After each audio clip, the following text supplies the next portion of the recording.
Hey guys, my name is Nick and welcome to my channel where I cover all things entertainment.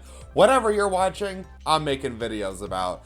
It's that time again when we find a whole bunch of stuff leaving our favorite streaming services, so let's skip the pleasantries and get right into the best movies that are leaving Hulu on June 30th. Aeon Flux, a sci-fi action movie starring Charlize Theron that has almost no action at all in it. This movie is so bad that it's appealing to pretty much me only.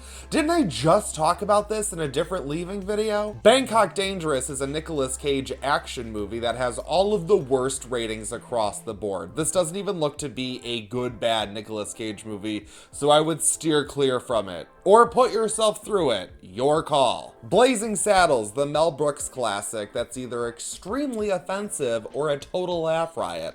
I have not seen it myself, so I'm gonna have to watch it before it's gone to form my own opinion. Demolition Man is a futuristic sci-fi action thriller that's basically Sylvester Stallone versus Wesley Snipes with a little bit of Sandra Bullock. Dr. Seuss is a Horton Hears a Who is a Dr. Seuss animated family film about Horton, an elephant who discovers a microscopic community living within a speck of dust and how he decides to help save this community. Very Dr. Seuss, very adorable. You know what it is. Dr. T and the Women is a Robert Altman film starring Richard Gere as a wealthy gynecologist in Texas. I know I've seen this movie, and the only thing that stands out that I remember is there's a part where Farrah Fawcett is in the middle of a shopping mall, and she just gets completely naked and gets in a fountain. It's one of the most random things I've ever seen. Foxfire is a teen drama starring Angelina Jolie as a bad girl who moves to a new town and becomes involved with a group of friends who form a gang or something? I have no idea. I've not seen this movie, but I absolutely need to,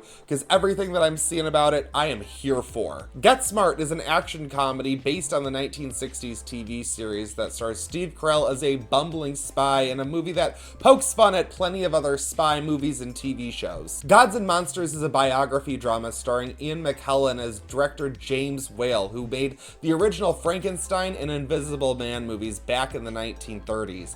This is a great pick for Pride Month because James Whale was one of the only known out filmmakers of old Hollywood. Goodfellas, usually regarded as Martin Scorsese's masterpiece and one of the greatest gangster movies of all time.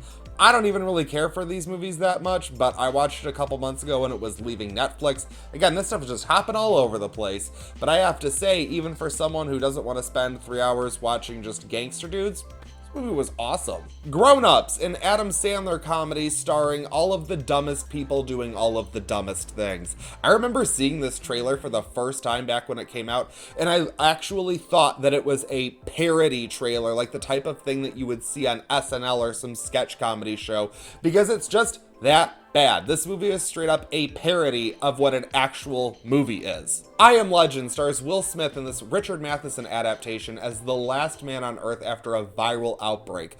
Another one I swear I just covered, Leaving something, I don't know, but honestly, I'm kind of actually hoping that all of the major studios get their own streaming services in place so we don't have to deal with all this license agreement bullshit, because I just want everything in its space, just like how Netflix used to be. Remember the good old days. Kill Bill Volumes 1 and 2. Here we go again. I swear I have been talking about Kill Bill all year in these types of videos, jumping from one service to the next, who knows where it'll be. So if you haven't already seen Kill Bill for some reason, definitely watch it before the end of the month. Monster House is an animated spooky movie about a group of kids going up against a haunted house. One of the best family films of the 2000s, Monster House is full of laughs and charm. Phone Booth, a thriller starring Colin Farrell as a man trapped within a phone booth as a sniper targets him.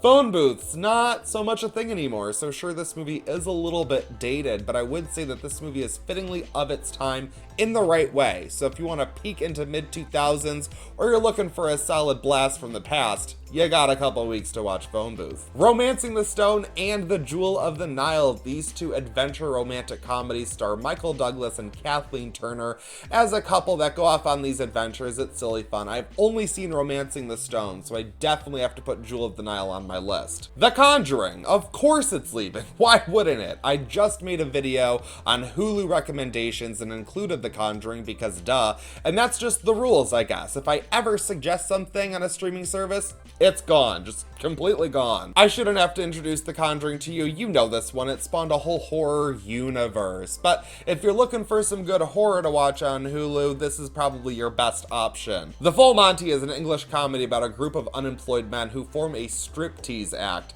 This movie was actually nominated for Best Picture. The Green Mile is a Stephen King adaptation epic from Frank Darabont about death row guards in the 1930s who are looking after a very special inmate. I have not seen The Green Mile, I do have to admit, so I'm gonna have to carve out 3 hours to tackle this one. The League of Extraordinary Gentlemen, another massive dud from the mid-2000s. That's truly all the 2000s was about, just really bad movies. And this one is trying to be the Avengers well before the Avengers by pulling a bunch of different literary characters together, like Tom Sawyer and Dorian Gray.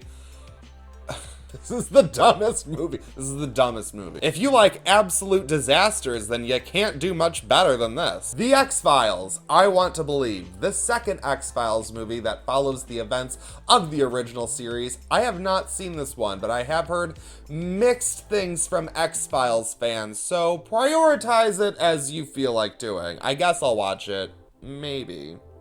Probably not. Well, guys, that is my list for the best movies that are leaving Hulu this month. What are your favorites? Let me know in the comments below. Let me know what you're watching and what you want to see covered here on the channel. Thank you so much for watching this video, especially if you made it all this way to the end of it. My audience retention rate thanks you very, very much. Make sure you like this video, share it with your friends, and subscribe to Watch This Now, because I've got more leaving videos coming your way. We gotta take a look at Netflix and HBO Max. Ooh, I've got some words for HBO Max. So hit that subscribe button. Be on the lookout for all future videos, because that's it for this one, but I won't stop you from watching another.